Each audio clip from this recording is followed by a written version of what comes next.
top 10 zombie movies on Netflix. Good apocalypse films, especially involving zombies, are always a great Sunday watch. Netflix, however, has a limited number of watchable zombie movies, which might come as a surprise to you. Still, they could be watched if you like a good mix of humor, horror, and thrills. Hey guys, welcome to your entertainment channel Netflix Tops, where we tell you about the top-rated movies and series on Netflix. So grab your popcorn and stay with us until the end of this video, because today's video is going to list down the top 10 zombie movies to watch on Netflix. So let's get started. Number 10. Isla. Directed by Barry Gomez, Isla is a zombie horror film that featured talented actors like Paolo Contis, Archie Almagna, Beauty Gonzalez, and Isabel Daza. The movie follows a group of bloggers who are determined to find a mythical island for their next adventure. In order to accomplish their goal, the young adventurers seek the help of two brothers to accompany them on their trip, unbeknownst to the dark secrets they are going to unravel. Once they accidentally find the island, they are overwhelmed by one sinister secret after another. Number 9. Ladrones de Almas. Set in Mexico during the Mexican Civil War, Ladrones de Almas is a Spanish-language film directed by Juan Antonio de la Riva. The movie's plot revolves around a group of treasure-seeking insurgents who enter a plantation house where only the owner resides with his seemingly helpless daughters.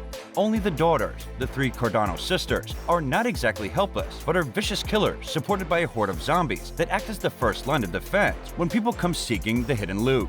An exciting, fast-paced plot keeps the movie from being too repetitive. Number 8. Day of the Dead, Bloodline. An action horror comedy at the outset, Day of the Dead Bloodline is different in the aspect of even calling the creatures zombies. Instead, one could hear the word rotters quite often.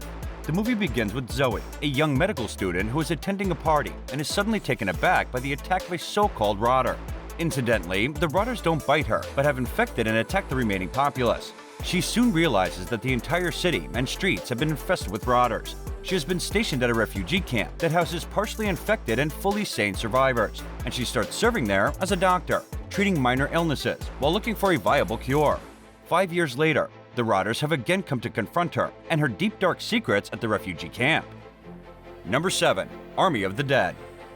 Zack Snyder's Army of the Dead is a zombie heist film that features an ensemble cast that includes Dave Bautista, Ella Purnell, Amari Hardwick, and Ana de la Reguera. When the undead overrun Las Vegas, the city is walled from all sides, and the residents flee to other parts of the country.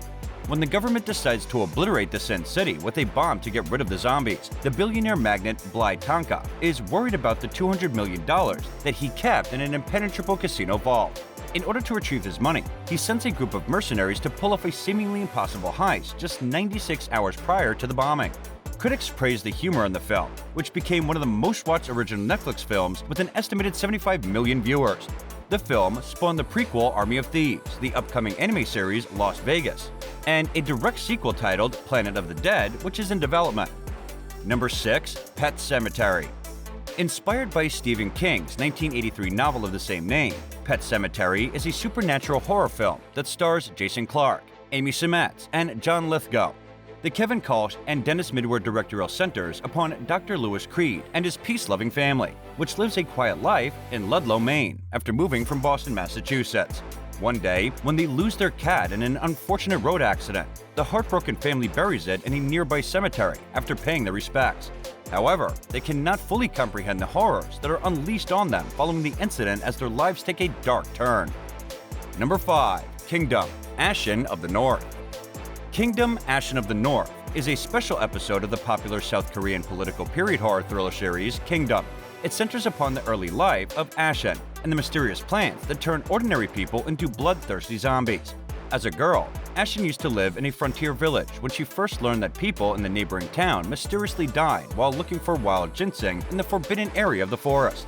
When the sad news reaches her village, people refuse to believe that the people were killed by a tiger.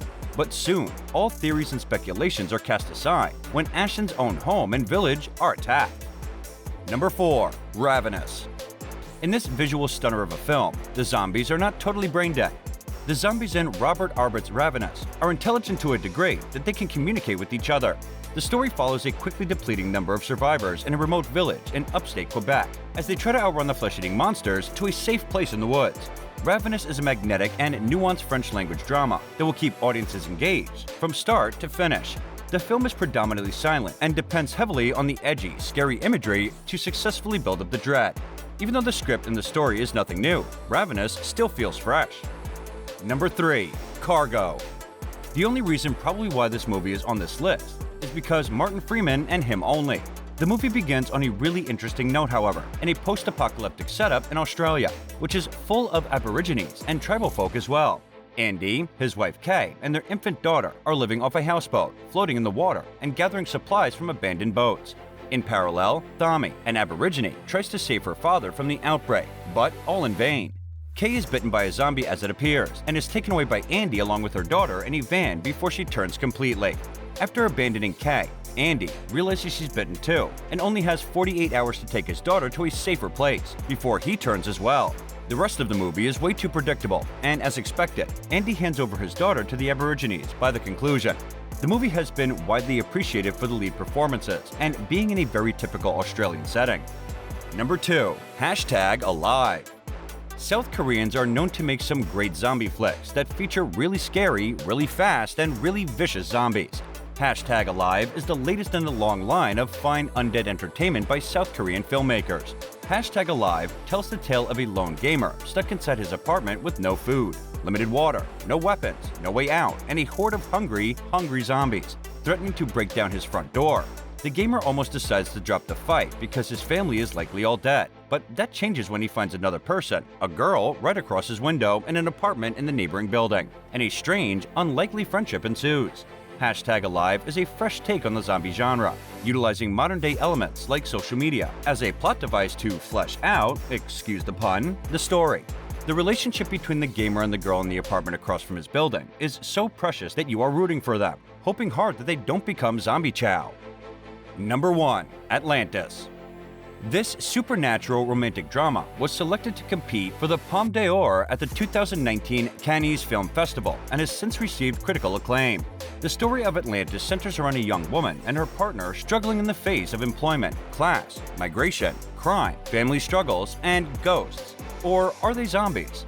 The mysterious illness caught by some of the characters is ultimately revealed as men, formerly lost at sea, now returning to take possession of Dakar's inhabitants on the Atlantic coast. While some might argue Atlantis isn't a zombie film in the strictest sense, director Mati Diop offers a mysterious examination of unquite dead that more than secures its spot on this list.